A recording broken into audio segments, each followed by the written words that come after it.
Mungesa e stafit nuk është sfida e vetme me të cilën përballet Spitali Psikiatrik Bardovc. Kushtet e vështira e rëndojnë edhe më shumë punën e personelit të angazhuar në këtë institucion, e për të lehtësuar sadopak kushtet e punës së mjekëve, po edhe qëndrimin e personave që marrin trajtim në këtë klinik, drejtori Isa Abdullaj ka filluar rikonstruimin e pjesëshëm të klinikës.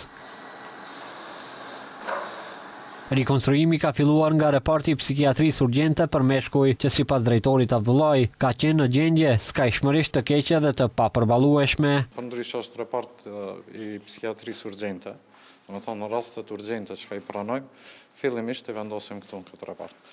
Edhe pasi që ky repart pikërisht ishte ai reparti me kushte më të këqija, mos të them më mizore, me vetë ardhjen time si drejtor, me vetë marrjen e detyrës, e kisha për qëllim që s'pari të fillojmë të ky repart. Domethënë është repart, javën e kaluar ne kemi filluar të rikonstruojmë.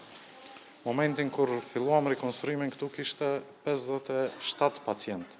Edhe pse kapaciteti është 40 shtetër, ishte i stërmbushur. Përgjatë periudhës së rikonstruimit, pacientët që kanë nevojë për trajtim, siç njoftoi Abdullaj, pritet të pranohen në repartet dhe spitalet e tjera shtetërore, ndërkaq pacientët që janë të shtruar në repartin që aktualisht po rikonstruohet, janë shpërndarë në reparte tjera që janë në kompetencë të spitalit psikiatrik. Domethënë sfidën kryesore kemi me stafin, domethënë kemi mungesë të stafit shëndetësor edhe buxheti.